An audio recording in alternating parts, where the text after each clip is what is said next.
That's a nice phone you've got on your camera. That is likely what a person would say to someone who owns a Vivo X200 Pro. With this monstrosity of a camera module, the Vivo X200 Pro is all about the camera experience.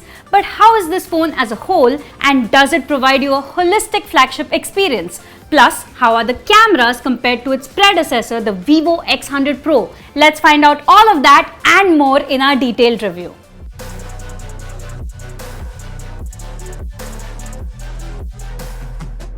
Let's get the specs out of the way. You can see them on your screen. The camera specs are top notch, as you can see, and the rest of the phone doesn't look like a slouch too. But let's put the specs aside and actually see how the Vivo X200 Pro performs in real world and benchmarks. Also, stay tuned till the end of the video for an exciting camera comparison between the Vivo X100 Pro and the Vivo X200 Pro, and subscribe for more such detailed tech content. The Vivo X200 Pro's design prioritizes form over function. I mean, that's pretty obvious. Look at that table wobble. However, put that massive camera module aside and you've got a pretty well-designed phone. It takes inspiration from the X100 family but carves its own identity with subtle yet significant improvements. Vivo has flattened the display's cover glass, making it slightly rounded around all four edges, which gives it a more ergonomic feel. The aluminum frame has also evolved. It is now thicker and flatter. Vivo also takes durability a step further with an IP69 rating, a rare feature that protects the phone against high temperature water jets. This adds to the standard IP68 rating. At the back, you'll find a premium glass, although Vivo hasn't disclosed the specific brand used, and on the front you have Vivo's Armor Glass. The color options include Cosmos Black and Titanium Grey, like the one I have. The matte finish of the rear panel sports an anti-glare satin treatment which feels pretty sweet to the touch. One standout feature in this generation is the ultrasonic fingerprint sensor, which replaces the optical sensor from the X100 Pro. Ultrasonic sensors have proven to be more reliable in challenging conditions like when your fingers are damp or dusty. Overall, while the Vivo X200 Pro isn't what we'd call the perfectly designed phone, it is quite thick and heavy, and using it is definitely hard on gamers, but they have improved it compared to the predecessor. Moving on to the display, the Vivo X200 Pro boasts a 6.78-inch AMOLED panel that's designed to impress. It has beautiful uniform bezels all the way around. It also has a high refresh rate LTPO display which ranges from a buttery smooth 120Hz all the way down to 0.1 Hz for ultra efficient always-on functionality. Android's native refresh rate reader only shows the display going down to 1 Hz, but this should definitely help conserve battery life in your day-to-day usage. With a resolution of 1.5K, the display delivers a sharp 452 pixels per inch, but some may expect a 1440p display at this price. Colors are vibrant, contrast is deep, and HDR content looks stunning thanks to support for all major HDR standards including HDR10+ and Dolby Vision, something the X100 Pro didn't have. In terms of brightness, Vivo claims a peak local brightness of 4500 nits, and through our test we recorded 1992 nits under bright ambient light in auto mode. This makes it one of the brightest displays in its class, outshining even the X100 Ultra. For day-to-day use, it performs admirably, ensuring visibility in direct sunlight. That said, manually adjusting brightness only goes up to around 550 nits, which is somewhat conservative compared to other high-end competitors that hover around the 800 nits mark.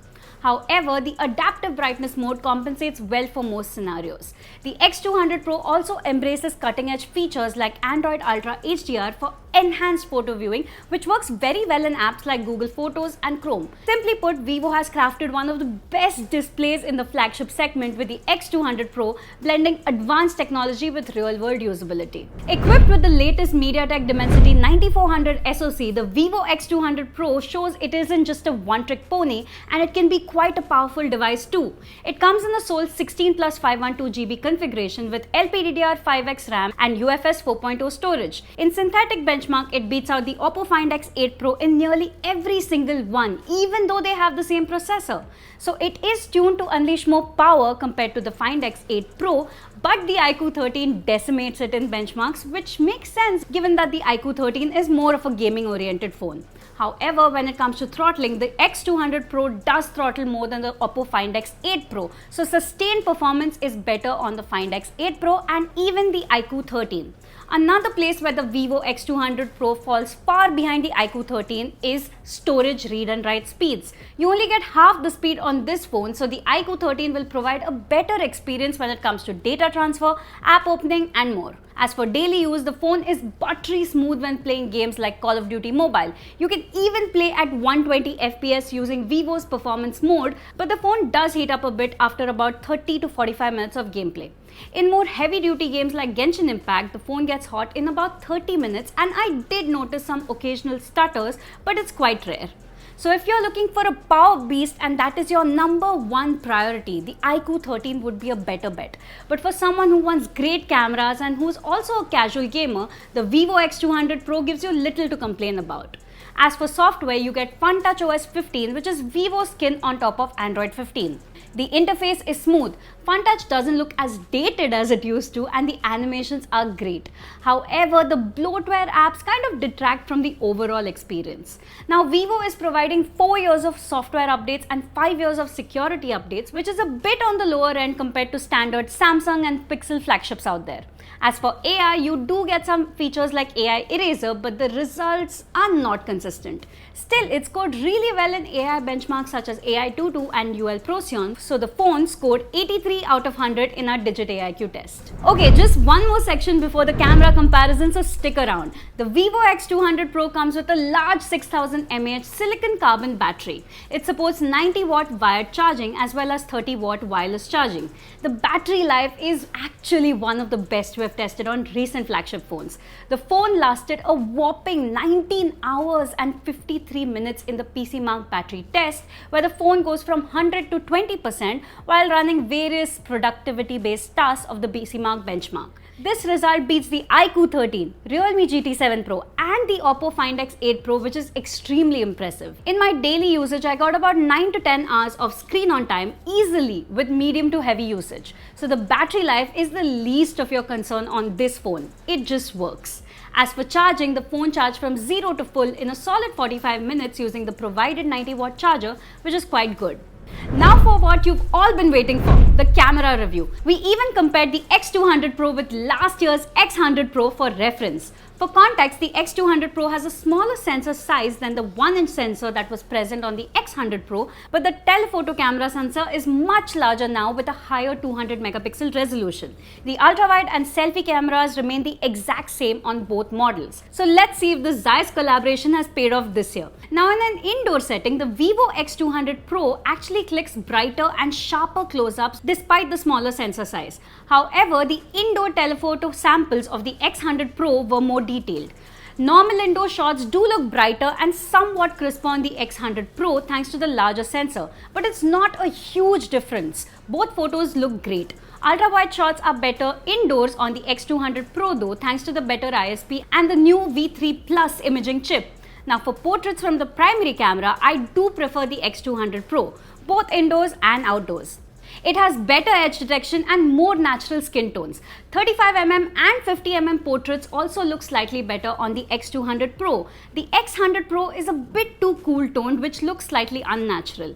In daylight, the main camera clicks great photos on both phones, but the X100 Pro once again is more cool toned and the X200 Pro is more warm. Detail is a bit higher on the X100 Pro though.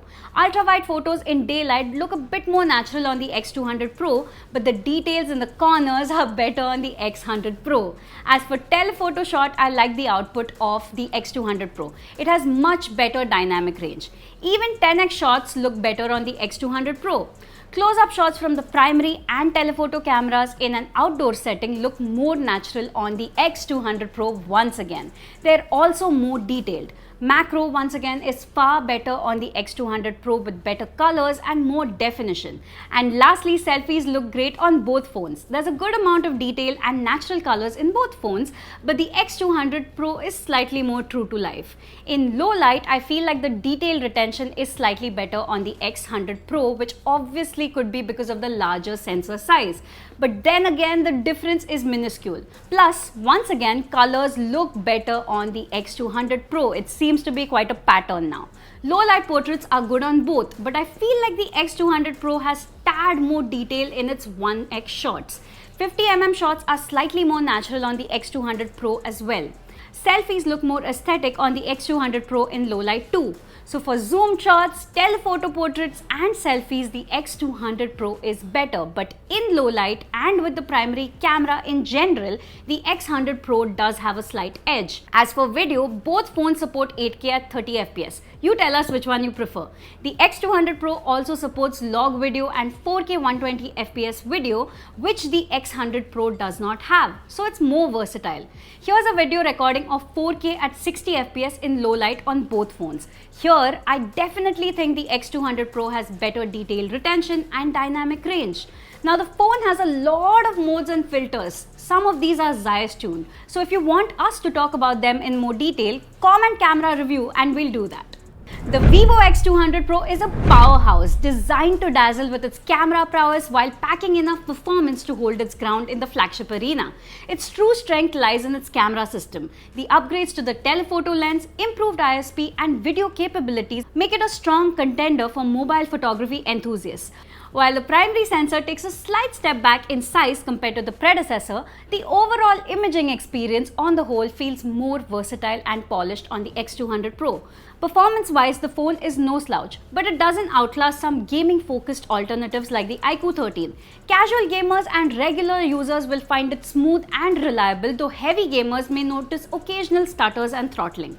The FunTouch OS has also come a long way, offering a more smoother and polished experience, albeit it's slightly marred by bloatware. Battery life is another standout feature with a 6000 mAh cell, ensuring you won't be tethered to a charging cable. So should you buy the Vivo X200 Pro? Well, if you prioritize cameras and battery life over raw gaming performance or minimalistic software, the Vivo X200 Pro is an excellent choice. However, if you're upgrading from the X100 Pro, consider whether the improved telephoto lens and design refinements are enough to justify the leap in price. For first-time Vivo buyers and for those coming from older flagships, the Vivo X200 Pro offers an enticing package worth serious consideration. What did you think of our review of the Vivo X200 Pro? Let us know in the comments and we'll see you next time.